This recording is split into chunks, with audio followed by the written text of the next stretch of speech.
'Final destination' movie చూసాక నిజం చెప్తున్నా 2 డేస్ ఏ పని చేయాలన్నా భయమేస్తుంది. ఎప్పుడు, ఎక్కడ, ఎలా, ఏం జరుగుతుందో అనే ఒక టెన్షన్ ఉంటది మనకి.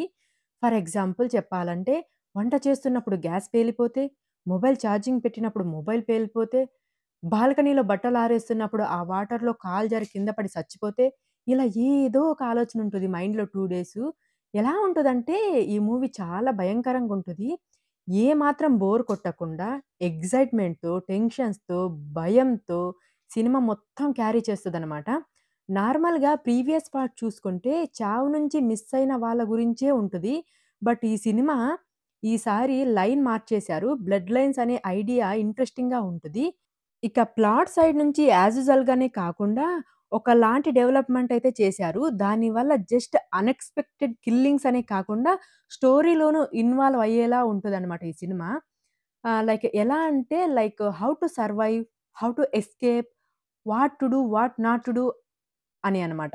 ఎలా ఉంటదంటే ఈ సినిమాలో క్యారెక్టర్‌కే కాదు, చూసే మనకు కూడా ఇప్పుడు వాడు ఎలా సచ్చిపోతాడు? వాడు ఎలా సర్వైవ్ అవ్వడానికి ఏ ఏ ప్రయత్నాలు చేస్తాడు? ఎలాగా అని క్యూరియాసిటీ అనమాట. అక్కడ మనకు తెలుసు ఇప్పుడైతే ఒక శవమైతే లేస్తదని చెప్పి. బట్ అయితే ఎలాగా? ఎలా ఇప్పుడు ఏం జరుగుతుంది? అనే ఆ ఒక్క టెన్షన్ ఉంటది చూడండి. ఆ టెన్షన్‌తో మొత్తం సినిమా ఒక్క 1 మినిట్ కూడా స్కిప్ చేయకుండా చూస్తామనమాట. ఆ లెవెల్‌లో ఉంటది ఈ సినిమా. సినిమా మొత్తం టెన్షనే అనమాట. ఇంకా కొన్ని సీన్స్ అయితే ఒక శవం లేస్తుంది అని మనకు వాడు క్లూ ఇచ్చినప్పుడు అక్కడి నుంచి ఇంకా మళ్ళీ ఎక్కువ టెన్షన్స్ ఉంటాయి. ఆ సీన్స్ అన్ని టెన్షన్ పుట్టిచ్చాయన్నమాట. ఒకే ఒక కాయను మొత్తాన్ని మార్చేస్తుంది. ఇంకా కాసేపుంటే బావుంటది మూవీ అని అనిపించేలా ఉంటదన్నమాట ఈ మూవీ. ఇక పెర్ఫార్మన్స్ వైస్ అయితే అందరూ వాళ్ళ రోల్స్‌లో వాళ్ళు బాగా చేశారు. తెలుగు డబ్బింగ్ కూడా చాలా బావుంది. ఫైనల్లీ డెస్టినేషన్ పర్ఫెక్ట్‌గా రీచ్ అయ్యేలా చేశారన్నమాట ఈ మూవీకి. సెన్సిటివ్ పీపుల్ అయితే ఆలోచించుకొని చూడాల్సిన సినిమానే ఇది.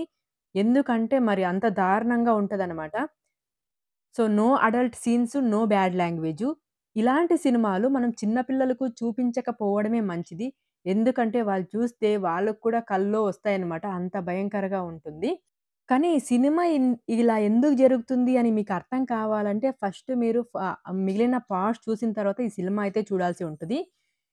ఎందుకంటే అదేమీ అర్థం గాకుండా డైరెక్ట్‌గా ఈ సినిమా చూసారనుకోండి, ఎందుకిలా జరుగుతుందో మనకర్థం కాదు. సో, అదన్నమాట విషయము. సినిమా చూసాక మీకెలా అనిపిచ్చిందో కూడా కామెంట్ చేయడం అయితే మర్చిపోకండి.